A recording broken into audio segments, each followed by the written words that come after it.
Hey there everyone, Ramesh here, back again with a new amazing series titled Building Event-Driven Microservices Using Spring Boot and Apache Kafka.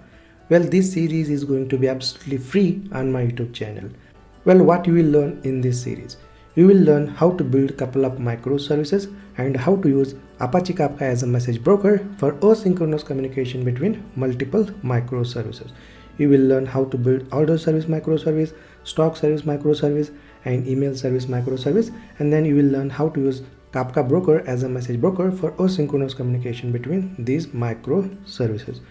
Well, most importantly, you will learn how to create a multiple consumers who will subscribe to the single topic. Well, in real time event-driven microservice architecture, you will see this kind of use case. You will basically create multiple consumers who will subscribe to the single topic. Okay, so basically order service will get the order and it will create the order event and it will publish that order event to the Kafka broker, and stock service and email service, so these are the consumers who will basically consume that event from the Kafka topic. And you will learn how to configure consumer group in multiple microservices to consume events from the single topic. Alright, the main objective of this course is to create a couple of microservices and use Kafka broker as a messaging system for asynchronous communication between these multiple microservices. Well, we'll begin with what is event-driven architecture, how it works, and what is its advantages. Next, we'll create 4 microservices and we'll see how to import those 4 microservices in IntelliJ IDEA. Next, we'll see how to configure Kafka in order service, stock service, and email service, and how to create a consumer and producer, and how we can use a Kafka broker for asynchronous communication between producer and consumers. Alright, let's begin with what is event-driven architecture. Alright, I will catch you in the next lecture. Hi, welcome back. In this lecture, we will see what is event-driven architecture. Well, event-driven architecture is a software design pattern in which decoupled applications can asynchronously publish and subscribe to events via event broker or message broker. Well, in an event-driven architecture, the decoupled applications will basically use a message broker or event broker for asynchronous communication between publisher and subscriber. Alright, in an event-driven architecture, applications communicate with each other by sending or receiving events or message. Well, in event-driven architecture, the event means an action. Okay, so whenever something happens inside or outside your organization, an event has occurred. So events basically means actions that can be anything. For example, if you consider this event-driven microservice architecture over here, this architecture has 3 applications or 3 microservices: order service, stock service, and email service. And whenever a customer places the order, then that time the event will be created. For example, create event, and that event will be published to message broker, and then stock service and email service, these 2 services will basically consume that message from the message broker. And in this event-driven microservice architecture, all the applications are loosely coupled. Okay, so they are independent to each other. Alright, so event-driven architecture means it is a software design pattern in which all the decoupled applications will use message broker for asynchronous communication. Okay, so this is how the event-driven architecture looks like. Well, event-driven architecture is often referred as a asynchronous communication. For example, if you consider this event-driven microservice architecture over here, this architecture has multiple microservices, right? Order service, stock, and email service. Well, order service, whenever it will create the order event and it will push that order event in a message broker, then order service don't have to wait for the response. It can proceed to executing its other remaining task. Okay, so this is how the asynchronous communication. Whenever a order service, it will create the event and publish that event to the message broker, then it don't have to wait for the response. Okay, so this is the asynchronous communication. Well, event-driven applications can be created in any programming language because event-driven is a programming approach, not a language. Well, you can develop event-driven architecture in any programming language. Well, an event-driven architecture is loosely coupled. For example, consider our architecture here, event-driven microservice architecture. In this architecture, we have 3 microservices: order service, stock service, and email service. And all these 3 microservices are independent each other. It means all these 3 microservices are loosely coupled. Okay, so order service, you don't have to know about stock service or email service. Order service just have to send an message or event to the message broker. That's it. You don't have to know about the consumers. Alright, similarly, stock service and email service. So these are the consumers, and they don't have to know about the producer. They only responsible to consume or read the message from the message broker. They don't have to know about the producer, okay, who is producing the messages. Alright, so this is how the event driven architecture looks like. So in an event driven architecture, all the applications are loosely coupled. Alright, so this is all about event driven architecture, and event driven architecture is widely used in microservices. Alright, in next lecture we'll see how event driven microservice architecture works and its advantages. Alright, I will see you in next lecture. Hi, welcome back. In this lecture, we'll take a look into how event driven microservice architecture works. Well, in an event driven microservice architecture, we create multiple microservices, and we use a message broker as a messaging system for asynchronous communication between multiple microservices. For example, we have order service as a microservice 1, stock service as a microservice 2, email service as a microservice 3. To keep it simple, let's consider we have 3 microservices, but you can create as many microservices that you want. For example, you can create SMS service, you can create payment service, you can create packaging service. Okay, so in order to understand event driven microservice architecture, let's consider we have these 3 microservices in this architecture. In event driven microservice architecture, we have to use a message broker for asynchronous communication between multiple microservices. A message broker can be a RabbitMQ or Apache Kafka or Apache ActiveMQ. Okay, so you can use any message broker that you want for the asynchronous communication between multiple microservices. So whenever a customer places an order, the order service will basically create an order event, and it will publish that order event to the message broker. And stock service and email service, so these are the basically consumers who subscribe to this message broker. So as soon as order service publishes order event to the message broker, then these 2 microservices will receive that order event. Okay, and stock service basically responsible to receive the order event from the message broker, and it will update that order details in the database. And email service, it is responsible to receive an order event from the message broker, and it will send email to the customer about this order status. Well, you might be wondering what are the advantages of using event driven architecture.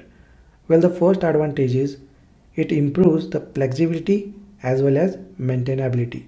Well, maintainability plays a very important role whenever we develop the application.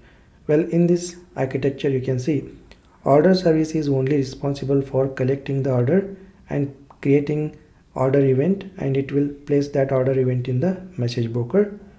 And similarly, stock service is only responsible for updating the stock in a database, and email service is only responsible to sending the email to the customer. So all these 3 microservices have their own purpose, and they are independent to each other, right? So order service don't have to know about stock service and email service. Okay, so these are the basically independent. So there is a lot of separation of concerns between these 3 microservices. That's why in an event driven microservice architecture, the publisher don't have to know about the consumers. Okay, and consumers don't have to know about the publisher. They just use middle component, that is message broker, for the communication. Okay, so this is the separation of concern, and it improves basically flexibility and maintainability. Let's say you have a requirement to create one more microservice in the architecture. Then what you need to do is you need to create one more microservice similar to stock service and email service, and then you need to start consuming the events from the message broker. You don't have to worry about the publisher, isn't it? So this is called basically scalability. In event driven microservices architecture, it provides the flexibility to scale your microservice architecture. You can create as many as microservices that you want. Alright, so this is a very important feature of this architecture. Well, one more advantage of this event driven architecture is that it improves the availability. For example, consider we have multiple microservices in the architecture, and any one microservice goes down, then it won't affect the other microservices because all the microservices are independent each other, right? If any one microservice goes down, then it should not impact other microservices. Okay, so but if you use a monolithic approach, then there is a lot of issues, like if any functionality goes if any functionality fail, then it may affect other functionalities as well in the monolithic applications. But in event driven microservice architecture, all the functionality or all the microservices are independent each other. That's why if any microservice goes down, then it won't affect other microservices. Okay, so this is the one of the big advantage of using event driven architecture, and all the microservices are loosely coupled. Alright, so these are the few advantages of using event driven microservices architecture. Hi, welcome back. In this lecture, we'll see how to install and set up Kafka on Mac operating system as well as Windows operating system. Well, I'm going to cover how to set up Kafka on both Mac and Windows, so you can check out respective sections. Okay, so if you are using Mac, you can check out install and set up Kafka on Mac section. If you are using Windows, then you can check out install and set up Kafka on Windows. Alright, we'll begin with how to install and set up Kafka on Mac operating system, and then later we'll see how to install and set up Kafka on Windows operating system. Alright, let's get started. Hi, welcome back. In this lecture, we'll install and set up Apache Kafka locally. Well, it's pretty simple to install and set up Apache Kafka locally. Just follow the steps that I am going to implement in this lecture. Well, head over to the browser and in a new tab, just type Apache Kafka download and hit enter. So go ahead and click on this first link, that is download Apache Kafka. So this will navigate to the Apache Kafka downloads page. Well, here you can see get started tab, and within that here you can see quick start link. So go ahead and click on this quick start link over here. Well, in this course we are going to use Apache Kafka quick start page a lot. Okay, so just scroll down and here you can see the steps. So these are the steps are pretty useful to install and set up the Kafka locally. Well, let's take a look into the step 1. Step 1 is get Kafka. It means we need to download the latest Kafka release locally and then we need to extract it. So go ahead and click on this download link over here. Well, go ahead and click on this link to download Apache Kafka as a tar file locally. Well, I am going to click on this link. Kafka is downloading in a file system, so it will take a couple of seconds as per the internet speed. Well, once Apache Kafka downloaded as a zip file or a tar file, then go ahead and open in a folder and just go ahead and extract this file. So I am going to extract it. Now let's go and let's rename to this folder. So I am going to rename as Kafka. So just remove the version from here. Let's keep Kafka.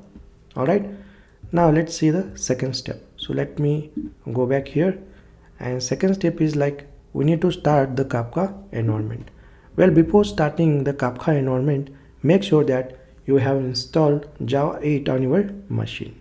Alright, next we need to start the Zookeeper. Well, you might be wondering what is Zookeeper, right? So here you can see the diagram, Kafka ecosystem diagram over here. So this Kafka ecosystem has a Kafka cluster, and within a Kafka cluster we have 3 Kafka brokers, Kafka broker 1, 2, 3. Alright, and here we have one Zookeeper.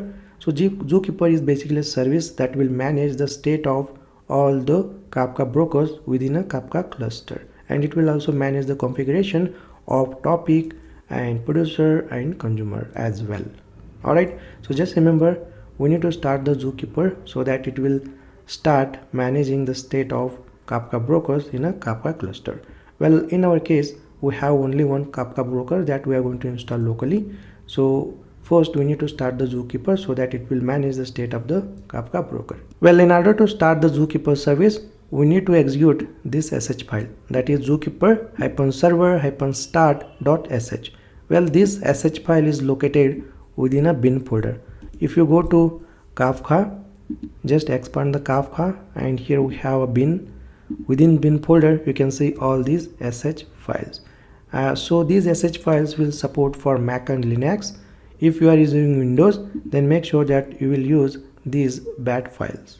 Okay, so I am using Mac, so I am going to execute the sh files. Alright, so just search for zookeeper-server-start.sh over here, and there we go. So here you can see zookeeper-server-start.sh. So this is the sh file we are going to run in order to start the Zookeeper service. So just go back to browser and let me copy this command and let me execute in a terminal. So let me copy it and let me open the terminal over here and let me zoom this terminal and let me paste here. So before executing this command we need to move into Kafka folder, right? So just go ahead and type cd and then we need to move to the downloads folder, right? Downloads, hit enter, and within downloads folder we have Kafka folder, right? So cd Kafka and then we need to enter this command. So within Kafka folder we have bin folder, within bin folder we have this sh file and then config slash zookeeper.properties. Well, this sh file will refer all the properties from this properties file. Hit enter and there we go. You can see Zookeeper service has started. Well, once Zookeeper service has started, then we can go ahead and run the Kafka broker service. Well, just open a new terminal session and run this command. Well, let me copy this command. Well, if you can see this command over here, in order to start the Kafka broker service, we are going to run this sh file, that is kafka-server-start.sh. so this sh file is located within a bin folder. Well, let me go to Kafka again and within the bin folder you can see a bunch of sh files. So if you are using Windows, then you should use a bat file. Okay, so let me search for Kafka server start.sh file. So this is the sh file that we are going to run in order to start the Kafka broker service. Well, let me go back to the steps. Let me copy this command and let me go to the terminal. So if you are using Windows, then make sure that you use command prompt. Well, let me open the new cell. Okay, so let me zoom it a little bit. So if you are using Windows, then you can go ahead and open new command prompt. So let me go into the downloads folder, cd downloads, cd Kafka. Within downloads folder we have Kafka folder, right? So go to the Kafka folder and then run this command, that is kafka-server-start.sh file, and make sure that you provide this server.properties file. Okay, because this sh file basically refer all the properties from this server-properties file. So let me hit enter. So this will run the Apache Kafka broker service. Well, let me maximize this. Well, Apache Kafka broker service will run on localhost 9092. So let me just search for 9092 port and let me show you the log. It states the Apache broker service has started. Let me search for 9092 and there we go. So this is the log statement you can able to see. Recorded new controller. From now on we'll use a broker service localhost 9092, which means our Apache Kafka broker service is started on port 9092. Alright, and this localhost colon 9092 we are going to use in our Spring Boot application in order to interact with the Kafka. Okay, great. Now let me go back to the steps. Once all services has successfully launched, you will have a basic Kafka environment running and ready to use. Well, we have started Zookeeper service as well as Kafka broker service. Now we are good to use a Kafka broker service in our local machine. Well, let me recap what we have done in this lecture. We have downloaded the latest version of Kafka from the official website and then we have installed in our local machine, and then we have started Zookeeper service as well as Kafka broker service. Now we are good to use a Kafka environment in our Spring Boot application. Hi, welcome back. In this lecture I am going to show you how to download and set up Apache Kafka in a Windows machine. Well, once we set up Apache Kafka in a Windows machine, we'll also have some hands-on using Apache Kafka. Well, let's head over to the browser. I am in a Chrome browser and in a new tab just type Apache Kafka download and hit enter, and you can see the first link. So go ahead and click on this first link, that is download Apache Kafka. So this will navigate to the Apache Kafka official website downloads page, and here we have get started tab. Within that we have quick start link. So go ahead and click on this quick start link and just scroll down, and here you can see the steps. So basically we are going to follow these steps to install and set up Apache Kafka in a Windows machine. Well, first step is like download the latest Kafka release. Well, go ahead and click on this download link, and here you can see we suggest the following site for your download. Well, go ahead and click on this link. So this will download Kafka as a tar file in a file system. Okay. Well, once the download completes, then go ahead and open this file in a folder. Alright, and let's go and let's extract this tar file. And within this folder you can see one more tar file. So let's go and let's extract this tar file as well. And there we go, we got a folder. Now let's rename this folder and let's remove these versions, and let's keep the folder name as Kafka. Perfect. So let's copy this Kafka folder, and you can keep this Kafka folder anywhere in a file system that you want, but I am going to keep in a downloads folder.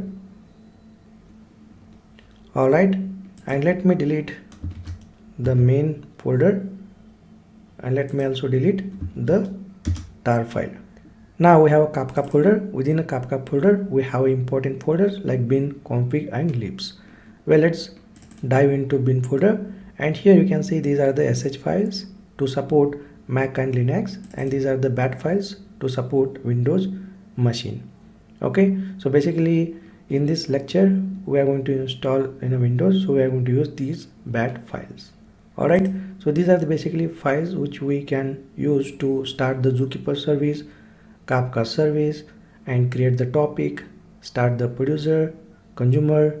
Alright, so basically we are going to use these files to do all these Kafka operations. Okay, and in this lecture we are dealing with the Windows, so we are going to use these bat files. Alright, let's go back to Kafka folder again, and here you can see config folder. Within config folder you can see all these properties files. Well, these properties files basically we use to provide a key value pair to these files. Okay, so these sh and bat files basically uses all the key value pair from these properties files. Okay, let's go back to Kafka folder again, and here you can see libs folder. Within libs folder you can see all these Java libraries. Well, these are the jar files which required to the Java application to work with the Kafka. Okay, so let's go back to Kafka folder, and you can see licenses folder. It has all the licenses, and you can see site docs. So this basically contains all the documentation of Apache Kafka. Alright, so these are the few important folders and files in a Kafka folder. Now let's go back to our quick start page. And next step is like start the Kafka environment. Well, once we download and extract Kafka in a Windows machine, next we need to start the Kafka environment. Well, first we're gonna start the Zookeeper service, and then we start Kafka server. Well, just remember, before starting Kafka server you have to start the Zookeeper server. Alright, well, if you can see the commands over here, so these commands basically supports Mac and Linux, because you can see the sh file. For Windows we're gonna use bat files. Okay, so just go ahead and open the Kafka folder in a file system, and here just select this path and just type cmd. So this will basically open a command prompt in a Kafka folder. And let me maximize this and just type the command dot backslash. So remember, we are using Windows, so we have to use backslash. Okay, don't use forward slash. And then followed by bin, and then within a bin we have Windows folder, so just type Windows. So just type wi and just press tab, it will give the full name. And then within a Windows folder we have Zookeepers -server-start.bat file. So this is the file that we can use to start the Zookeeper service. Okay, followed by we need to use a properties file, right? We need to supply a key value pair to this bat file.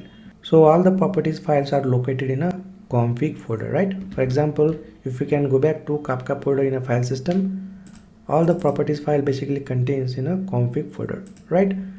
Let's go back to command prompt and just type dot here. So dot basically represents here current directory, and then backslash and just config, and then within a config folder we have zookeeper.properties. Alright, so just remember this command. Dot meaning the current directory. So within a Kafka folder we have bin folder, right? So here if you are using Windows, then make sure that you put dot here to represent the current directory, followed by \bin, followed by Windows, followed by /zookeeper-server-start.bat, and then we need to specify the properties file over here. Alright, next hit enter. So this will basically start the Zookeeper service. Okay, so in order to verify whether the Zookeeper service is running or not, you can see the port here 2181. Okay, it means that the Zookeeper service is running successfully. Next we need to start the Kafka server. Well, let's go back to Kafka folder in a file system, and here just select this path and type cmd. Okay, this will open a command prompt in the Kafka folder. Let's maximize this and just type the command .bin/windows and then / and here just type the command kafka-server-start.bat. so this is the bat file that we are going to use to start the Kafka server, and then we need to provide the properties file, right? So all the properties files are located in a config folder. So let's have a / here and then config and then / and just type server.properties. Okay, so this is the command that we can use to start the Kafka server in a Windows machine. Alright, just hit enter.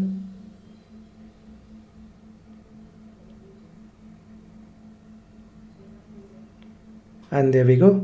Well, in order to verify whether the Kafka server is started or not, what you can do is you can just search the port 9092. Well, here you can see the port 9092. Alright, if there are no errors and if you find the port 9092, it means that the Kafka server is started successfully. Alright, now we have started Zookeeper service as well as Kafka server. Next, what we can do is we can create a topic to store events in a Kafka service. Well, let's go to the Kafka folder in a file system, and let's go to this path and type cmd, and this will open a command prompt in the Kafka folder. Let's maximize this. Well, in order to create a Kafka topic in a Kafka server, let's type the command dot. So dot represents a current directory, followed by / and then bin / windows, and then just call the file Kafka topics.bat. so this is the file that we are going to use to create a Kafka topic in a Kafka server, and then followed by create, and then followed by topic, and then followed by topic name. Let's give topic name something like topic-example, and then let's mention the Kafka server URL over here. In order to do that, let's type the property --bootstrap -server, followed by the Kafka server URL, that is localhost port 9092. Alright, so this is the command that we are going to use to create a Kafka topic in a Kafka server. Well, basically I have listed all these commands in a notepad over here. Okay, so I am going to attach these notes in a lecture, so that whenever required you can go ahead and use these commands. Alright, now let's go back to command prompt, and once you type this command to create a Kafka topic, hit enter. Well, look at here, create topic-example. Well, once we create a Kafka topic in a Kafka server, next we need to produce the events, and we need to write that events in a Kafka topic, right? So in order to do that, we're going to use Kafka console producer.bat file. So just type the command dot represents current directory, followed by / and then bin /windows, and then Kafka-console producer.bat. so this is the file that we are going to use to create the producer to produce the events, okay, and write that events to the Kafka topic, followed by topic name, in which we are going to write the events topic, and the topic name is topic-example, and then just mention the Kafka server URL here, bootstrap hyphen server and then localhost colon 9092 and hit enter. Well, here you can see we got a cell to write the event to the Kafka topic.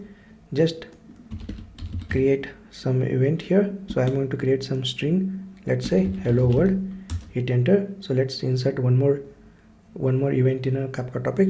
For example, let's say Kafka topic event, hit enter. So if you want to insert, you can basically insert any number of events that you want. For example, let's say demo 1, demo 2. Alright, so once we insert the events in a Kafka topic, we need to consume those events, right? So in order to exit from this cell, just just press Ctrl C and then say yes. Next we need to read these events from the Kafka topic, right? In order to do that, let's type the command dot. So dot represents current directory followed by backslash bin and then windows and then Kafka hyphen console hyphen consumer dot bat. So this is the file that we are going to use to consume or read the events from the Kafka topic, followed by the topic name, that is topic hyphen example and then followed by the Kafka server URL, right? Bootstrap hyphen server and then localhost colon 9092 and hit enter. Well, in order to read or consume the events from the Kafka topic, we basically use this command. Alright, and right now you can see this command is not reading the events from the Kafka topic because we need to read these events from the beginning, right?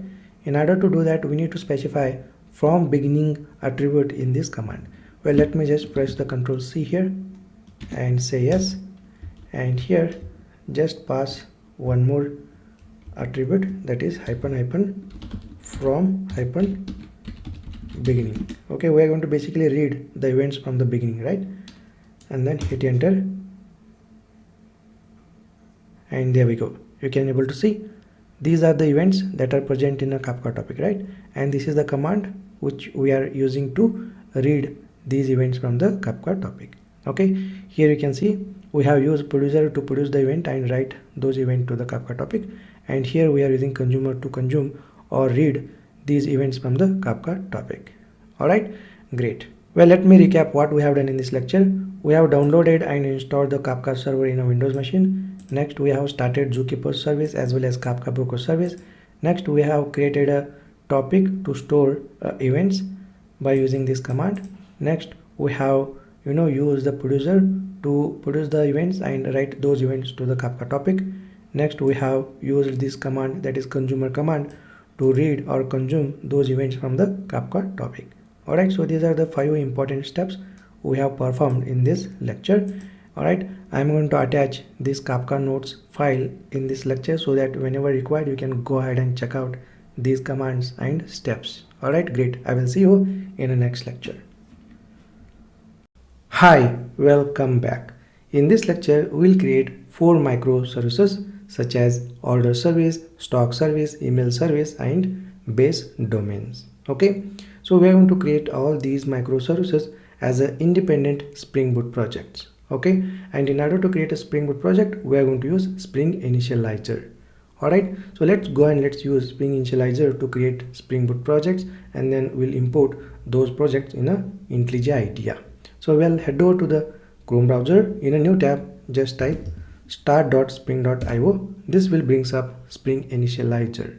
Well, Spring Initializer is a website or a web tool that we can use to quickly create Spring based applications. Alright, so let's go and let's fill up the project information. So let's keep my main project as selected, language as Java, and go ahead and choose Spring Boot version 3. Okay, so you can choose Spring Boot 3 version as a snapshot or milestone. Here I am going to choose Spring Boot 3 milestone. Okay, next let's go and let's fill up project metadata. Well, let's give group as net.java guides and then artifact order service And next name, so name is same as artifact, and description, let's give demo project for Spring Boot order service. So this is going to be a microservice. Next package name net.javagets.order service. Next packaging, let's keep jar as selected and Java language 17. Well, remember, whenever you choose Spring Boot version 3, then you have to choose Java version 17 or later, okay, because Spring Boot version 3 supports Java 17 or later. Okay, so let's keep Java version 17 as selected, and let's go to add dependency section over here, and here just type web. Okay, so we are going to create a REST APIs in our microservices, and we will also going to deploy our microservices in a embedded Tomcat server, right? For that we are going to use Spring Web Starter dependency. Well, we use Spring Web Starter dependency to create the REST APIs as well as to deploy the Spring Boot application in an embedded Tomcat server. So let's choose Spring Web dependency. Next we're gonna use Spring for Kafka dependency. Just type Spring for Kafka and go ahead and choose Spring for Apache Kafka dependency. Alright, so we are going to use these two dependencies in a order service. Next, go ahead and click on generate button to generate this project as a zip file. Okay, now we have created order service project. Next we are going to create stock service. Well, let's keep all the information as it is. We just need to change the project name. So go to artifact and let's change from order service to stock service, and name let's keep as a stock service, and description demo project for Spring Boot stock service, and package name as net.javagets.stock service, and packaging as a jar Java version 17, and let's keep dependencies Spring Web and Spring for Apache Kafka as selected. Okay, and go ahead and click on generate to generate this stock service project as a zip file. Now we have created two Spring Boot project as a two microservices. Next we are going to create email service Spring Boot project. So let's keep all the information as it is, and we're going to change the artifact. Let's give email -service, name as artifact, and description as demo project for Spring Boot email service, and package net.javagets.email service, packaging as a jar Java version 17, and let's keep these two dependencies as selected and go ahead and click on generate. So this will generate email service project as a zip file. Next we are going to create one more microservice, that is base domains.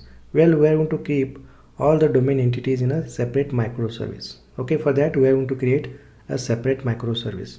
Alright, so let's create that. So let's give group as net.javagets artifact, let's say base hyphen domains. Alright, and name as same as artifact, description let's give demo project for Spring Boot and base domains. Alright, and package net.javagets.base domains, and packaging as a jar Java version 17. Next let's remove these two dependencies. We are not going to use these two dependencies in a base domains project, so let me remove them, and let me add the Lombok library to reduce the boilerplate code. Okay, now let's go and let's click on generate to generate this project as a zip file. Now we have created 4 microservices as an independent Spring Boot projects. Next what we will do, we'll unzip all these projects and we'll import them in a IntelliJ IDEA. Alright, great. I will see you in the next lecture. Hi, welcome back. In previous lecture, we have created 4 microservices as an independent Spring Boot projects. In this lecture, we are going to import all these 4 Spring Boot projects in the IntelliJ IDEA. Well, let's go and let's open these zip files in a folder. Alright, and let me copy these 4 zip files and let me go to desktop. Well, you can copy the zip files anywhere you want in your file system, so I'm going to copy them in a desktop, and let me quickly unzip these 4 zip files. Now I have unzipped these 4 zip files over here: order service, stock service, email service, and base domains. Next we are going to import these projects in the IntelliJ IDEA. Well, in case of IntelliJ IDEA, we can able to open only one folder in the IntelliJ IDEA at a time. But I want to open these 4 folders in the IntelliJ IDEA. So how I can do that? Well, what we can do is we can create one parent project.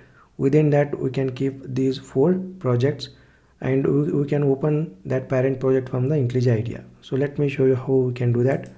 So just create one new folder and let's call it as Spring Boot Kafka Microservices. Alright, and let me copy these 4 projects and let me paste it in a parent project. Okay, now what we'll do, we'll import this parent project in the IntelliJ IDEA. Well, let's open the IntelliJ IDEA and click on open. Okay, and go to desktop, and here we have Spring Boot Kafka Microservices project, right? So go ahead and choose this folder and click on open.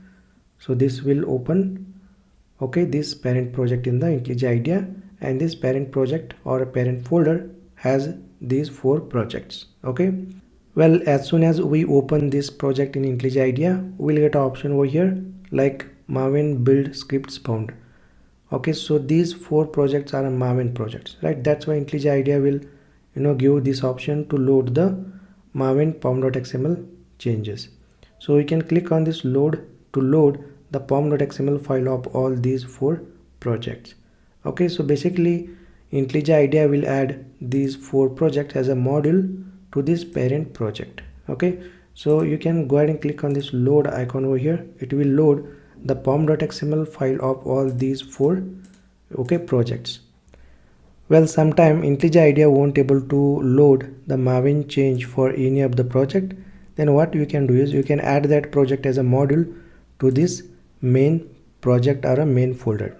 In order to add a module to this parent folder or a parent project, what you can do is you can select this parent project and go to file, project structure, and go to module section over here. Okay, go to plus and then import module. So you can use this import module section to import any project as a module for this parent project. Okay, now you can see we have 4 modules. Okay, order service, stock service, email service, and base domains. Well, we have loaded the Maven changes for these 4 projects. That's why you can able to see these 4 projects are added as a module to this main project.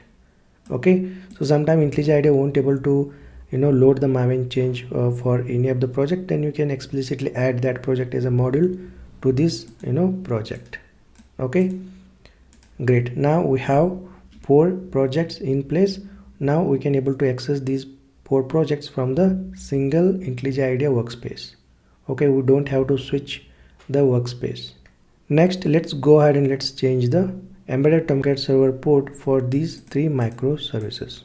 Alright, so by default embedded Tomcat server will use the port 8080, right? But we cannot deploy all these 3 microservices in a single port. We have to run these 3 Spring Boot projects in a 3 embedded servers with different port, isn't it? So let's go to order service first and go to application.properties file. Well, by default Apache Tomcat server will use the port 8080, right? So let's keep 8080 port for order service. We will change the port for stock service and email service. So go to stock service, go to application.properties file, and just type the property server dot port, and let's give port as 8081. Okay, and just save this file.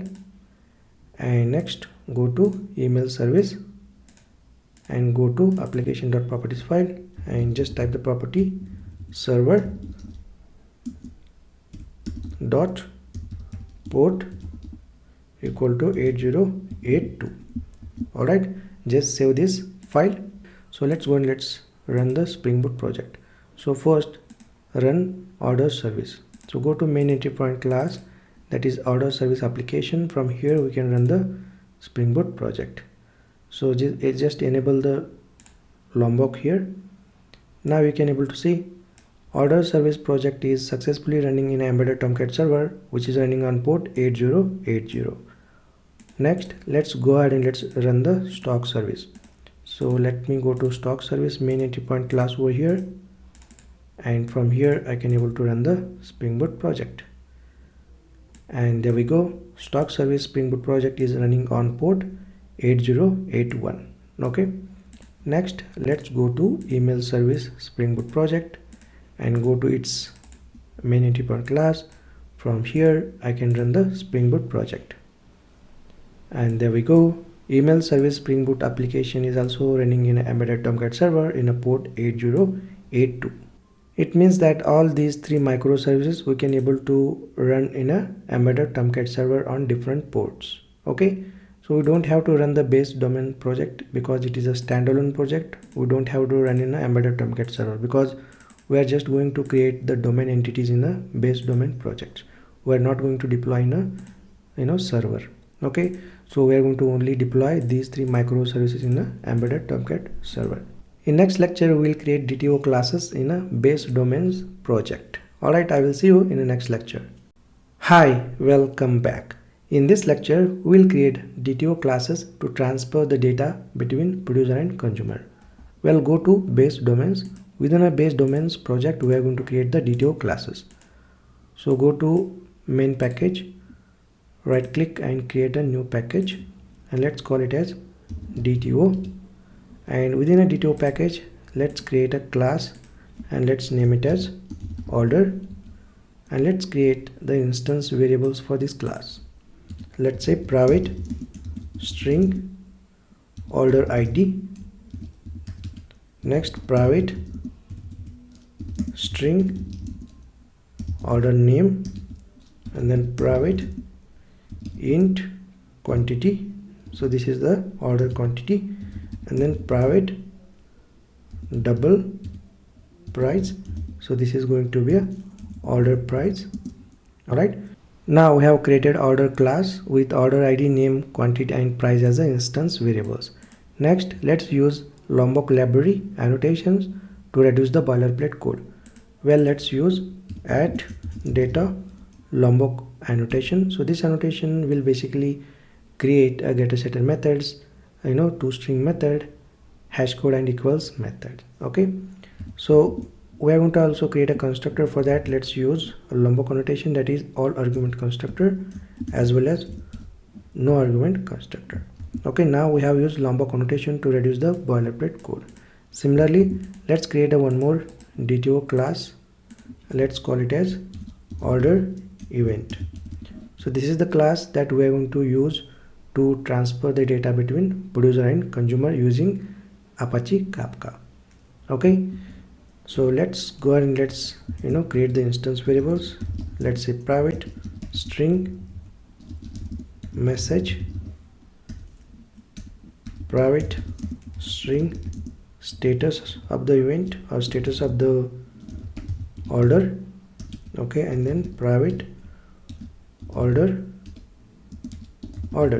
Next, let's use the Lombok annotations to reduce the boilerplate code.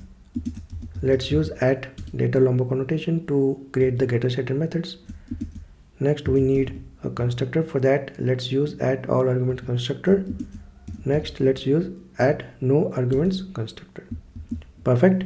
Now we have order event and order DTO classes in place. Well, if you can see our event driven microservice architecture over here, order service will basically create the order event and it will publish that order event to the Kafka topic, right? That's why we have created order event first. Next, we are going to configure Kafka producer in a order service to publish this order event to the Apache Kafka topic. Okay, in next lecture we will see how to configure Kafka producer in a order service project. Alright, I will see you in the next lecture. Hi, welcome back. In this lecture, we will configure Kafka producer in a order service project. Well, order service will act as a producer, right? That's why we are going to configure Kafka producer in a order service so that order service can able to publish order event to the Kafka topic. So let me go to IntelliJ IDEA over here and let me go to order service and go to application.properties file. Well, before configuring Kafka producer, make sure that a Zookeeper service as well as Kafka server is running in your local machine. Well, you can run Kafka server as well as zookeeper service using terminal. So let me open the terminal. If you are using Windows, then make sure that you open a command prompt. So first go to the Kafka folder. So let me go to the Kafka folder. So once you are in a Kafka folder, then you can just go ahead and enter this command to run the zookeeper service, that is bin-zookeeper-server-start.sh followed by config/zookeeper.properties. So go ahead and hit enter. So this will run a zookeeper service. Okay, well, once zookeeper service is running, next we will run the Kafka server. In order to run the Kafka server, we are going to open another terminal. Okay, from here first go to Kafka folder, right? So let me first go to downloads folder, cd, and within downloads folder I have Kafka folder, and then I am going to run the Kafka server start.sh file. Okay, so this is the command to run the Kafka server, right? So go ahead and hit enter. So this will run a Kafka server in a local machine. Okay, so whenever you run a Kafka server, make sure that you first run the zookeeper service and then you need to run the Kafka server. Otherwise you will get an error, because Kafka server depends on zookeeper service. That's why you have to first run the zookeeper service and then you need to run the Kafka server. Now the zookeeper service as well as Kafka server is up and running. Next, go to the IntelliJ IDEA, and here we're going to configure Kafka producer. Alright, so just type the property spring.kafka.producer.bootstrap-servers. Alright, followed by localhost :9092. Well, this property we are using to configure Kafka servers. As of now, we have only one Kafka server which is running in our local machine on port 9092 that we have mentioned over here. Let's say in your Kafka cluster, if multiple Kafka brokers are running, then you can mention all the Kafka brokers URL over here separated by comma. Okay, for example, let's say another Kafka broker is running on port 9093. Then what you can do is you can just put the comma and then localhost :9093, for example, like this. Okay, but in our case we have only one Kafka broker which is running on 9092. That's why we have mentioned localhost :9092. Okay, great. It means that this Kafka producer will connect to this Kafka broker which is running on port 9092. Next, we will configure serializer classes for key and value. Well, basically message contains key value. Okay, so if you can see our architecture over here, whenever order service will send a message or event to the Kafka topic, then that event or a message basically contains key value. Okay, and we need to configure the serializer classes for that key value pair. Okay, that is what we are going to configure over here. Alright, so just type the property spring.kafka.producer key-serializer followed by serializer class name. So we are going to use class name, that is serializer class name from Apache Kafka library. So let's say org.apache.common.serialization.string serializer. Alright, so this is the class we are going to use to serialize this key. Okay, next we are going to configure the serializer class for value. So just type the property spring.kafka.producer.value-serializer followed by, let's have a serializer class name, org.spring-framework.kafka.support.serializer.json serializer. Okay, so if you can observe here, we are using JSON serializer class from Spring Framework Kafka library, not from Apache Kafka library, because Kafka library don't have a support for JSON. Okay, so if you can see our architecture, we are basically send order event as a JSON to the Kafka topic, right? And in order to convert the order event into JSON, we need a JSON serializer, right? So that is what we have configured over here. Okay, and remember, Kafka library, that is Apache Kafka library, don't have support for the JSON serialization and deserialization. That's why Spring Framework provides this JSON serializer class, which we can use to serialize the Java object into JSON. Okay, that is what we have configured over here. Okay, next we need to configure the Kafka topic name here. Just type the property spring.kafka.topic.name equal to order underscore topics. So this is going to be our Kafka topic name. Now we have configured Kafka producer in a order service application. So let's go and let's run the order service application just to make sure that the configuration we have done is working as expected. So just go to main entry point class. From here just run the Spring Boot project.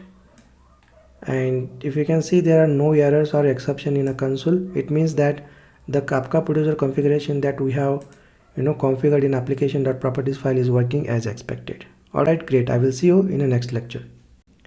Hi, welcome back. In previous lecture, we have configured Kafka producer in a order service project. In this lecture, we'll create a Kafka topic in a Kafka broker using Spring Boot. We'll basically configure Kafka topic in a order service project so that Spring Boot can able to create a topic in a Kafka broker. Go to IntelliJ IDEA and go to order service project and go to main package, and let's create a new package and let's call it as config. And similarly, let's create a few more packages. So let me create a new package. Let's call it as controller, and let me create one more new package and let me call it as Kafka. Alright, so go to config folder. Within config folder, we are going to create a class. Let's call it as Kafka config. Alright, let's say Kafka topic config, something like this. And let's go ahead and let's annotate this class with @configuration annotation. Now this class becomes Spring based Java configuration class. Within this class, we can define Spring beans, right? So here, first of all, I'm going to retrieve a topic name over here. Let's say private string topic name is the instance variable name, and I'm going to use @value annotation to retrieve a property value. So here's the syntax: within double quote dollar, within a curly braces, just pass the property key. So let me go to application.properties file of order-service project. Let me copy this key. So we are going to basically fetch this topic name, right? So let me go back to Kafka topic config class and let me paste it over here. Now we got the topic name from application.properties file. Next, we are going to configure the topic using Spring Bean. Okay, let me write the comment over here: Spring Bean for Kafka topic. Perfect. So let's create a method public new topic and make sure that you choose new topic from org.apache.kafka.clients.admin. Let's give method name, let's say topic, and then return. We're gonna use topic builder class to create the topic instance, and let's give topic name, that is this one. So we have made the topic name configurable, so let's pass topic name here and then call the build method. So this will create an instance of new topic. Well, if you want to create a partitions in this topic, then you can go ahead and just call the partitions API and just mention the partitions. For example, let's say you want to create 3 partitions in this topic, then you can just call this partitions API and then pass the value as a 3. Okay, so we basically rely on the default partition that is created by Kafka. So let's remove the partitions. So just configure the topic name and let's annotate this method with @bin annotation so that Spring will recognize this method as a Spring Bean. Okay, great. Now we have configured the Kafka topic. Well, Spring will automatically create this Kafka topic in a Kafka broker whenever we start the Spring Boot application. Alright, in next lecture we'll see how to create a Kafka producer to produce the event and send that event to the Kafka broker. Alright, I will see you in the next lecture. Hi, welcome back. In previous lecture we have configured Kafka topic. In this lecture we'll create a Kafka producer. It will produce the event and it will send that event to the Kafka broker. Well, if you can see the architecture over here, so far we have configured Kafka producer and topic in an order service. In this lecture we'll create a Kafka producer in an order service project so that it will send the order event to the Kafka topic. Alright, so let's head over to the IntelliJ IDEA and let's go to Kafka package and let's create a class within this package and let's give class name as order producer. Alright, and let's go and let's annotate this class with add service annotation. So make sure that you use add service annotation from Spring Framework.stereotype package. So this annotation will basically configure this class as a Spring Bean and it will register in a Spring IOC container. Now within this class, let's inject couple of dependencies. Private new topic. Well, we have configured a new topic class as a Spring Bean, right? So if you can go to Kafka topic config class over here, we have configured Spring Bean for this new topic class. Alright, now we can go ahead and we can auto-hire this class and we can use it. So that is what we are doing here. We are just injecting this new topic class. Let's say topic. Next we are going to use Kafka template to send an event or a message to the Kafka topic. So just go ahead and inject the Kafka template. So make sure that you choose Kafka template from org.springframework.kafka.core package. And if you can see here, Kafka template, it is a generic class and it takes two parameters, key and value. Okay, so basically in Kafka, message contains key value, right? So that's why this Kafka template needs a key value as a parameter. So just go ahead and choose this class and let's pass a key type as a string and value type as a order event. Well, if you can notice here, we have created order event class in a base-domains project, but we need this class in a order-service project, right? So first we need to add base-domains project as dependency to order-service project. So let's go to pom.xml of order service project and let's go to dependency section and let's quickly add base domains as a dependency. So let's say dependency and group id as net.javaguides and artifact id base-domains and this is the version. Okay, now we have added base domains project as a dependency to order service. Let me load the Maven changes. Okay, now if you go to order producer class, now the order event will be available. Okay, now go ahead and choose order event class over here and then just give name to the variable as Kafka template. Alright, now we have created two instance variable. Let's go and let's create a constructor. Right click, generate constructor and select these two instance variables. Click on OK. Now we have created parameters constructor for this class. Well, basically we have used Spring provided constructor based dependency injection to inject new topic and Kafka template classes. Next we are going to create a method, let's say public void, and let's give method name as send message and let's pass order event as a method argument.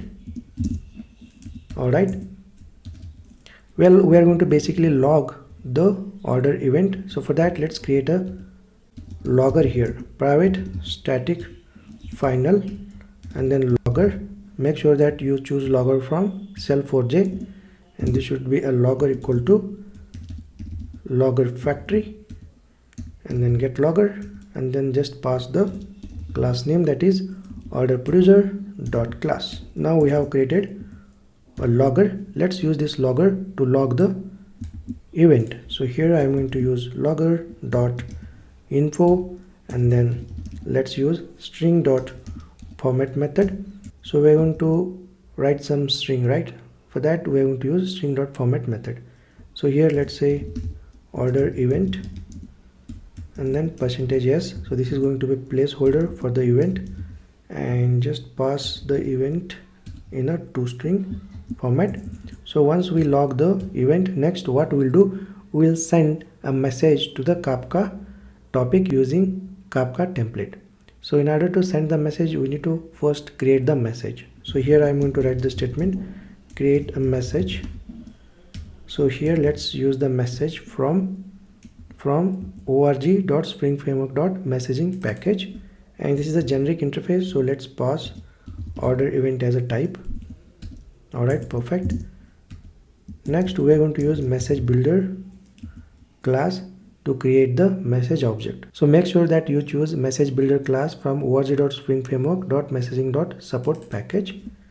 So this class has with payload method. So let's pass payload as a event, and we need to pass the topic name in a message. So let's use a header method to set a topic name in a header of the message. So here let's use Kafka headers dot topic as a key, and value we need to pass the topic name, right?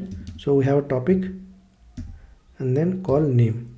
All right, so we have injected this topic over here, right, using constructor based dependency injection. So we just need to call its name method to get the topic name.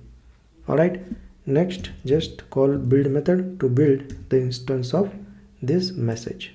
All right, once message in place, next we can send this message to the Kafka topic using this Kafka template. So here I am going to call the Kafka template dot call the send method. So make sure that you choose the appropriate send method over here, because we have multiple overloaded send methods, right? We need to use this second one. It takes message as a parameter, right? So let's pass a message. All right, perfect. Now we have successfully created Kafka producer to send a message to the Kafka topic. Well, let me recap what we have done. We have created an order producer as a Spring Bean class, and we have injected new topic and Kafka template classes using constructor based dependency injection.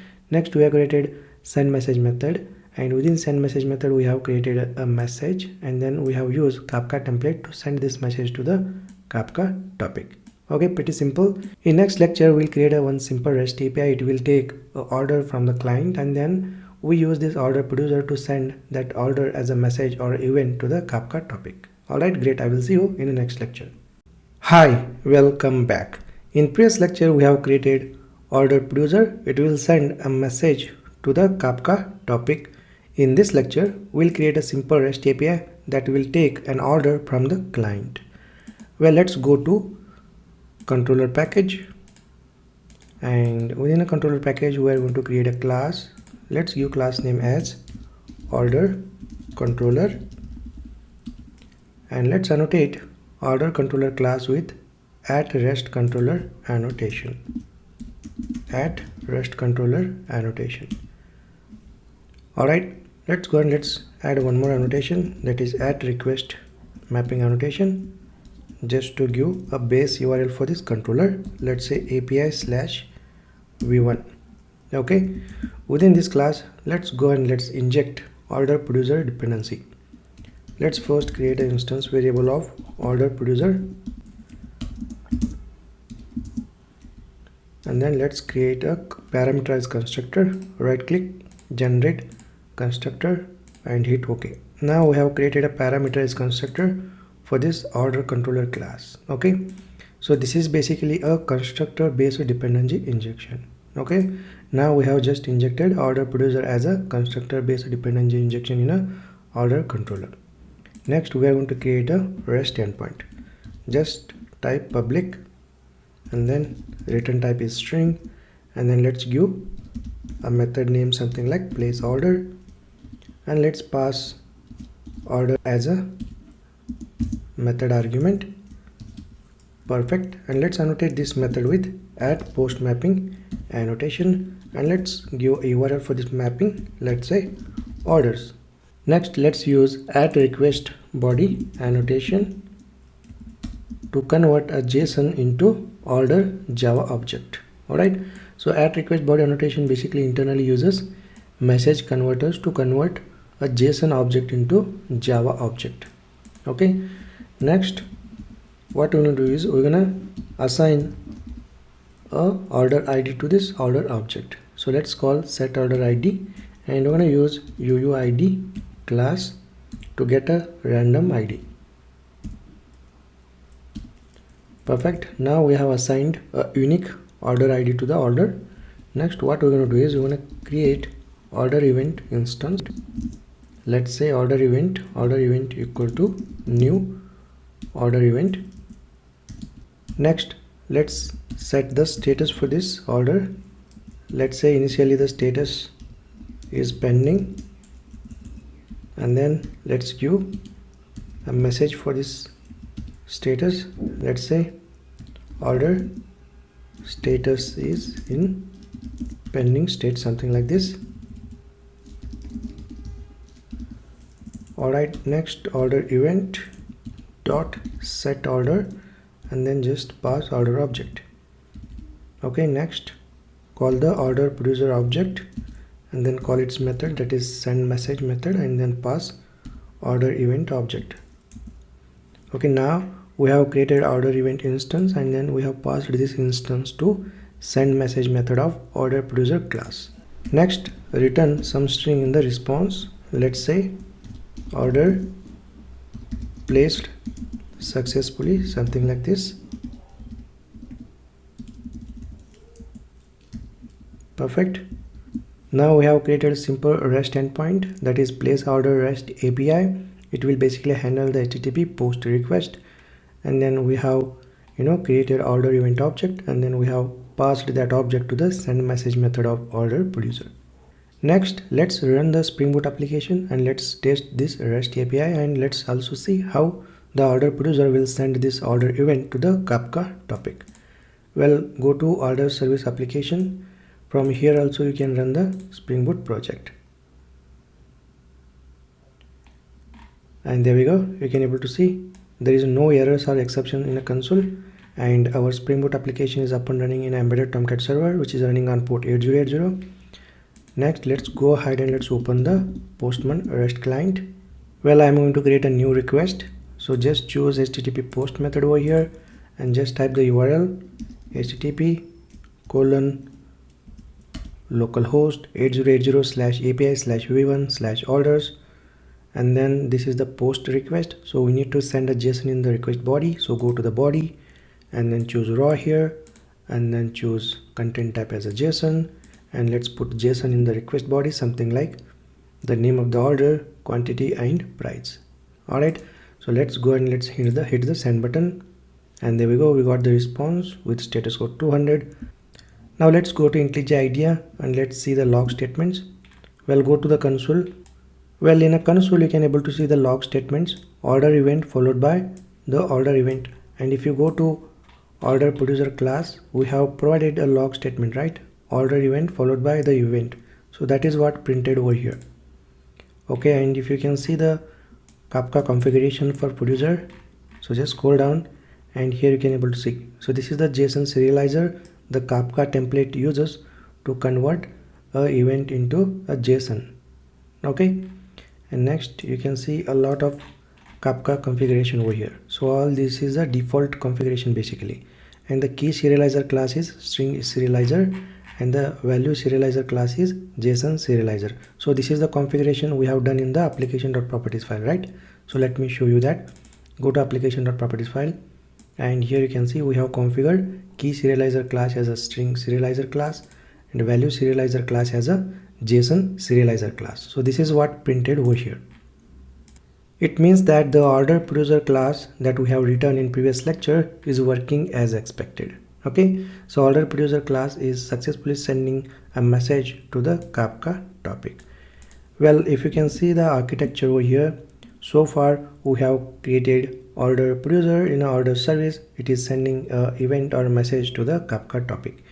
In next couple of lectures we will see how to create a consumer in a stock service and email service, and how these consumers will subscribe or consume the event or message from the Kafka topic. Alright, great. I will see you in the next lecture. Hi, welcome back. In previous couple of lectures, we have seen how to configure Kafka producer and topic in an order service and how to create a Kafka producer in an order service to send an event or a message to the Kafka topic. In next upcoming lectures, we will see how to configure a consumer in a stock service and email service, microservices project, and how these consumers will consume or read the message from the Kafka topic. Okay, in this lecture, what we'll do, we'll configure Kafka consumer in a stock service so that stock service can able to consume the message from the Kafka topic. Alright, let's head over to the IntelliJ IDEA and let's configure Kafka consumer in a stock service project. So go to IntelliJ IDEA and go to stock service and go to application.properties file. Well, Spring Boot basically provides auto configuration to configure Kafka consumer. We don't have to write Java based configuration to configure Kafka consumer. Alright, so Spring Boot basically provides some properties that we can simply use to configure Kafka consumer. Alright, so just type the property spring.kafka.consumer.bootstrap-server followed by localhost and then 9092. Well, using this property we can configure Kafka broker URL. Well, right now we have only one Kafka broker which is running on port 9092, so we have configured that Kafka broker by using this property. Well, let's say if your Kafka cluster has multiple Kafka brokers, then you can mention all the Kafka broker URLs separated by comma over here. For example, right now I have only one Kafka broker which is running on port 9092, but let's say if there are another Kafka broker which is running on port 9093, then what you can do is you can just mention it by separated by comma like this. Okay, so right now we have only one Kafka broker which is running on 9092, so let's keep localhost :9092. It means that our Spring Boot application will basically listen to this Kafka broker and it will consume the message or events from this Kafka broker. Next, let's configure Kafka consumer group. So just type the property spring.kafka.consumer.group-id and then let's give a group name, let's say stock. Well, this group ID is very important over here because let's say if there are multiple consumers who are consuming the message or events from the single topic, then this group ID plays a very important role. For example, if you see the architecture over here, this one, so we have two consumers, right? Stock service and email service. So these two consumers are consuming the message from the single topic, isn't it? Well, if there are multiple consumers who are consuming the message from the single topic, then we have to assign a different group for these consumers. We don't have to assign a same group for these consumers. Okay, so just remember, whenever there are multiple consumers who are consuming the message from the single topic, then make sure that you assign a different group for these consumers. Okay, so now we will assign stock as a consumer group for this stock service, and then next we'll assign email as a consumer group for email service. Okay, let's go to IntelliJ IDEA and go to application.properties file, and here we have assigned group ID as a stock. Next, let's configure initial offset in a Kafka. Just type the property spring.kafka.consumer.auto-offset-reset. So this is the key and earliest is the value. Well, here we are assigning earliest value because let's say if there is a no initial offset configured in a Kafka, then Kafka will automatically provide a initial offset in a in a Kafka topic. We don't have to set the offset manually. Next, let's configure deserializer class for message key. Just type the property spring.kafka.consumer.key-deserializer. This is the key, and let's provide the value org.apache.kafka.common.serialization.string-deserializer. Well, string deserializer is a class from Apache Kafka library. We can use this class deserializer class to deserialize message key. Okay, next we need to configure a deserializer class for message value.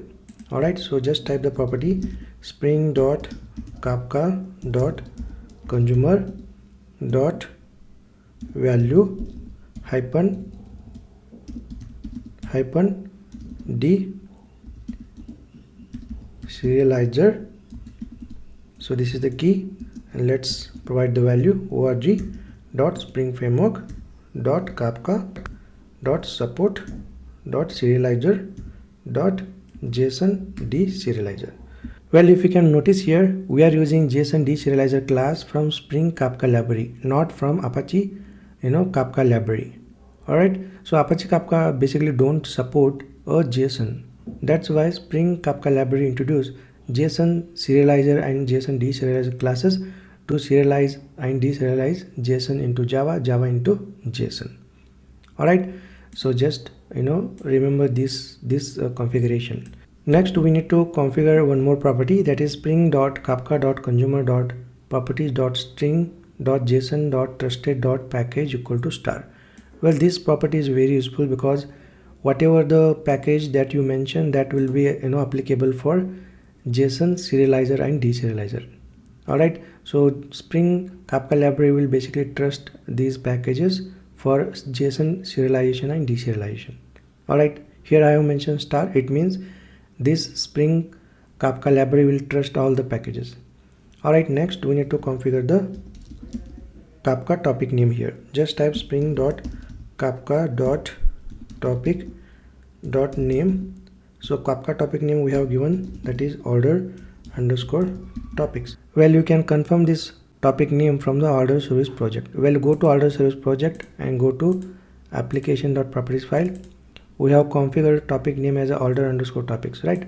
So this topic name should be same as this topic name that we have provided in a stock service, because stock service is the basically consumer, it consuming the message from this particular topic, right?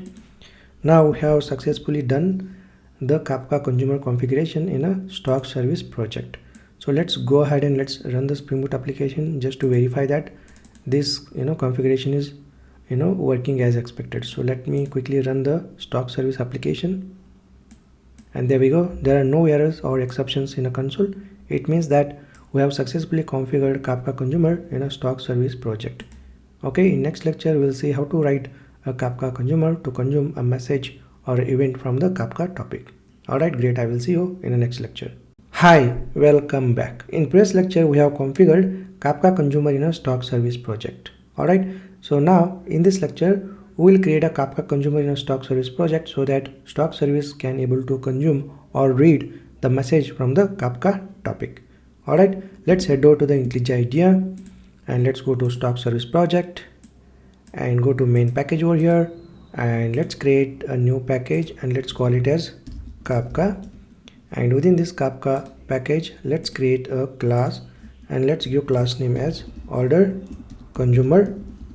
Alright, and let's go ahead and let's annotate this class with @service annotation to make this class as a Spring Bean.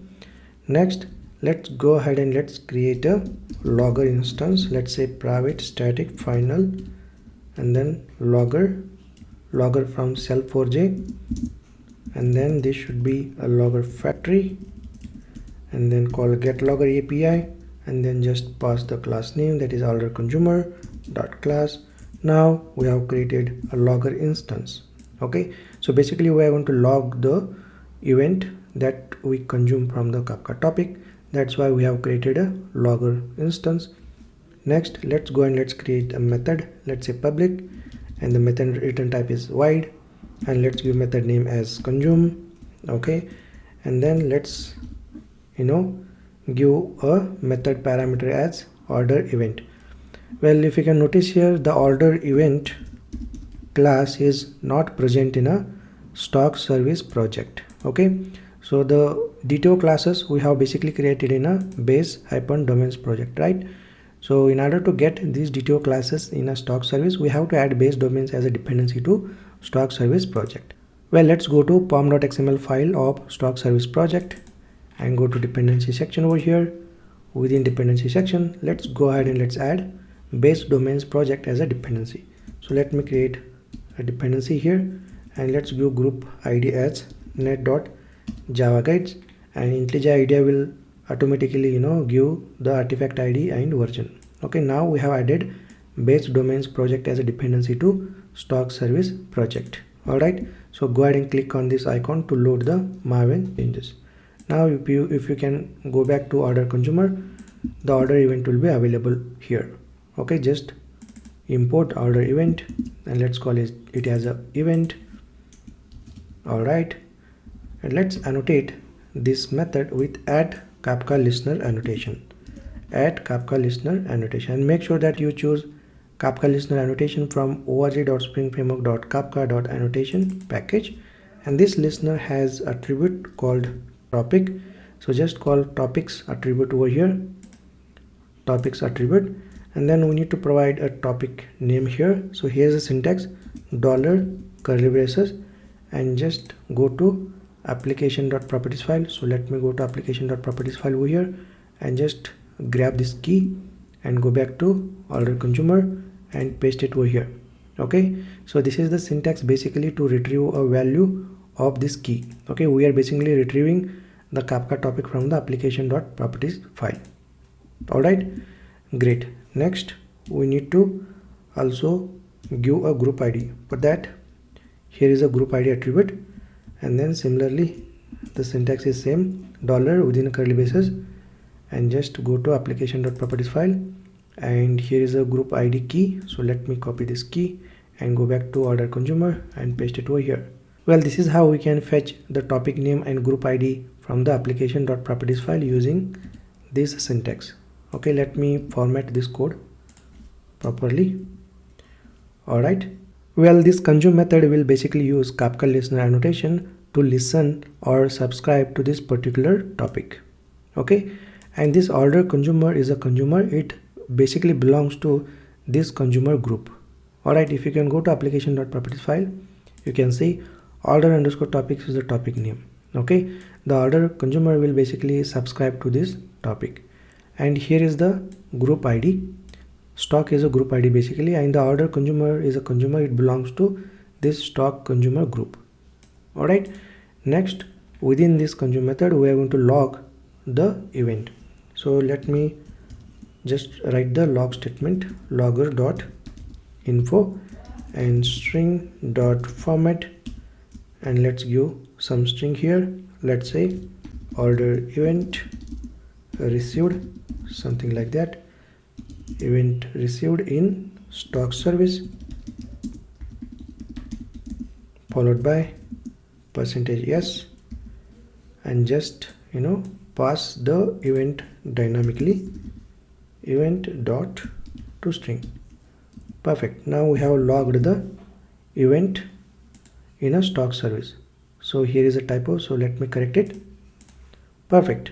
So once the order consumer will get the event, next what you can do is you can save the event data, order event data, into the database. Well, I'm not going to cover how to save order data into a database. You can go ahead and configure any database in this project, and you can simply save this order data into the database. All right, so it's pretty simple. Let's say if you are using MySQL database, then you can simply configure MySQL in application.properties file and simply write entity and Spring Data JP repository, and then you can simply save the order data into a database. It's pretty simple. You can go ahead and take this as an exercise, and you can go ahead and write this functionality. All right, so I'm not going to cover how to save a data into a database. So the objective of this project is to how to use Kafka broker for asynchronous communication between multiple microservices. All right, so now we have written order consumer. It will consume the event or message from this Kafka topic. Okay, now let's go ahead and let's run the Spring Boot application just to verify that the order consumer will work as expected. So let me stop all the instances and let me go to main entity point class of stock service project, and from here I can run the Spring Boot project. Well, if you can see in a console there are no errors or exceptions, it means that the order consumer that we have written is working as expected. And there are a lot of very important information in a log. Let me show you that. So you can see here string deserializer class is a class we have configured for message key. And just scroll down and here you can see JSON deserializer class that we have configured to deserialize a message value. And just scroll down and you can see here this Kafka consumer that we have just written is subscribed to this particular topic. The topic name is order underscore topics. Alright, and just scroll down and you can able to see here the Kafka consumer that we have just written is received a event. Okay, the event is the order name is laptop order. So this is the basically message or event which is present in a Kafka topic, and the Kafka consumer that we have just written is received or consumed this event or message from the Kafka topic. Alright, perfect. Well, one more important point here is you can see the partition. Alright, so Kafka will automatically create a partition in a topic by using this naming convention over here. So order underscore topics is the topic name followed by -0. Okay, so basically Kafka will use this naming convention to create a partition in a Kafka topic. By default, Kafka will create this partition and it will store the message or event in this partition. Okay, and the Kafka consumer will basically consume that message or event from this particular partition. Alright, great. Now let's go ahead and let's call the REST API and let's send an event or message to the Kafka topic, and then we will see how the Kafka producer and consumer works. So let's go to our Postman REST client, and here I am going to send one more request. So let's configure the order details something like this. Let's say mobile order. This is the order name, and let's say quantity 5 and the price is 1 lakh, and just go ahead and hit the send button, and there we go. Well, if you can see the response here, the order service project is not deployed in a Tomcat server. So let me start the order service project. So go to main entry point class.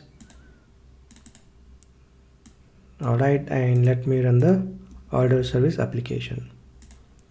So now you can able to see order service application and stock service application. Both applications are up and running. Now let's go to Postman client and let's send the request. So let me hit the send button, and there we go. We got the response with status code 200. Now let's head over to the IntelliJ IDEA and let's verify the result. So let me go to IntelliJ IDEA over here and let's first verify order service application logs. So just scroll up and you can able to see here order event. So this is the log statement, right? We have written in a order producer class. And let me verify the order name. Order name is mobile order. Perfect. It means that the order producer class that we have written to send event or message to the Kafka topic is working as expected. Okay, now let's verify the stock service application, whether the stock service is able to consume the message or not. So just scroll down and here you can able to see the stock service is able to receive or consume the message or event from the Kafka topic, and the order name you can see mobile order. It means that the Kafka producer and consumer is working as expected. Okay, and if you can go to our event-driven microservice architecture, the order service is able to send a event or message to the Kafka topic, and the stock service can able to consume or read the event from the Kafka topic. So this flow we have completed. Next, what we need to do is we need to configure Kafka consumer in an email service so that email service can able to consume the message or event from the Kafka topic. Alright, great. In next lecture, we'll see how to configure and how to write a Kafka consumer in an email service so that email service can able to consume the message from the Kafka topic. Alright, great. I will see you in the next lecture. Hi, welcome back. In previous lectures, we have seen how the order service will send an order event to the Kafka topic and how the stock service will consume or read the order event from the Kafka topic. So this flow so far we have completed. Next, we need to see how to configure and create a Kafka consumer in an email service so that email service can able to consume the message or event from the Kafka topic, right? So in this lecture, we'll see how to configure and create a Kafka consumer in an email service project so that email service can able to consume or read the order event from the Kafka topic. Alright, great. Let's head over to the IntelliJ IDEA. Well, we have configured Kafka consumer and we have created a Kafka consumer in a stock service, right? So we need to configure the same thing in a email service. Alright, so let me simply copy and paste. Alright, so we don't have to write the same code and again. So let me go to application.properties file of stock service and let me simply copy this Kafka consumer configuration and let me go to email service and go to its application.properties file and let me paste it over here. Alright, and the configuration looks same, only we need to change the group ID. Okay, so we have to give a different group ID for different consumers, isn't it? So instead of stock, let's give group ID as a email and the rest of the configuration looks same. Okay, great. Next, what we need to do is we need to write the Kafka consumer in an email service. So Kafka consumer also looks same, so let me simply go to stock service project again and let me copy this Kafka folder and go to email service project and go to main package and let me paste this Kafka folder. Perfect. So let me fix the issues. So order event class is basically present in a base domains, right? So in order to get this order event class from base domains in an email service project, we have to add the dependency. So go to pom.xml of email service project, go to dependency section and here let's create a dependency and group ID let's give net.java guides and artifact ID base -domains and this is the version. Now we have added base domains project as a dependency to email service project. So let's go ahead and click on this Maven load changes icon over here. Now let's go back to order consumer class of this email service project. Perfect. Now you can see order event class is available. Okay, great. So we no need to change anything. We just simply need to change the log statement order event received in a email service. So once this email service will receive the order event, then this email service will basically send an email to the customer. Alright, so I'm not going to cover this part like sending a message or email to the customer. Okay, so the objective of this project is to just showcase how we can use a Kafka broker for asynchronous communication between multiple microservices, right? So I'm basically writing the core logic. The rest of the thing you can go ahead and you can implement. Alright, now once email service will receive the order event, then you can go ahead and write the code to send an email to the customer about order. Alright, perfect. Now we have created an order consumer. It will consume the message or events from the Kafka topic. Okay, this is pretty much it. And let's go to our architecture. So now we have configured Kafka consumer in an email service so that email service can able to consume or read the event from the Kafka topic. In next lecture, what we'll do, we will run all these microservices and we will see how the order service will send the event or message to the Kafka topic and how these consumers will consume the message or event from the single topic. Okay, basically we will see the complete demo in the next lecture. Alright, great. I will see you in the next lecture. Hi, welcome back. In previous lectures, we have implemented event-driven microservice architecture with multiple consumers using Spring Boot and Kafka. In this lecture, we will have end-to-end demo. We will basically see how the order service will send an event or message to the Kafka topic and how the multiple consumers like stock service and email service will consume the message or event from the Kafka topic. Alright, so let's head over to the IntelliJ IDEA and let me stop all the services. Alright, and let me run order service application first. So let's go to its main entry point class and let me run the order service application. And there we go, order service application is successfully running in an embedded Tomcat server on port 8080. Now let's run the stock service. So let's go to main entry point class of stock service project. So let me run the stock service application And there we go. You can able to see stock service application is successfully running in a Tomcat server on port 8081, and the stock service has subscribed to the topic order underscore topics. Okay, next let's go ahead and let's run the email service project. So just go to main entry point class of this project and let's run the email service application. And there we go. You can able to see email service application is running in embedded Tomcat server, which is running on port 8082, and this email service will basically subscribe to this topic, that is order underscore topics. Okay, perfect. Now let's go ahead and let's call the REST API and let's see how the order service will send an event or message to the Kafka topic, and how the multiple consumers like stock service and email service will consume the message from the Kafka topic. So let me go to Postman client and let me send one fresh order, let's say book order. Okay, and the quantity of the books is 5, and let's give price as a 10,000, and let's go ahead and hit the send button, and there we go, order placed successfully, and we got the response of the REST API is 200. Okay, now let's head over to the IntelliJ IDEA and let's verify the result. So let's first verify order service application logs, and you can able to see order event sent. So let me see the order name, that is book order. Okay, it means that the order service application is successfully sent an order or event to the Kafka topic. Now let's see the consumers. So let's first see stock service application, and you can able to see stock service application successfully consumed or read this event from the Kafka topic, and the order name is book order. Okay, and let's see email service application, and there we go. Email service application can able to consume or read the message from the Kafka topic, and you can able to see the order name is book order. It means that the order service application is successfully sending an event or message to the Kafka topic, and the consumers like stock service and email service are able to read or consume the message from the Kafka topic. Alright, it means that we have successfully implemented this simple event-driven microservice architecture with multiple consumers using Spring Boot and Apache Kafka.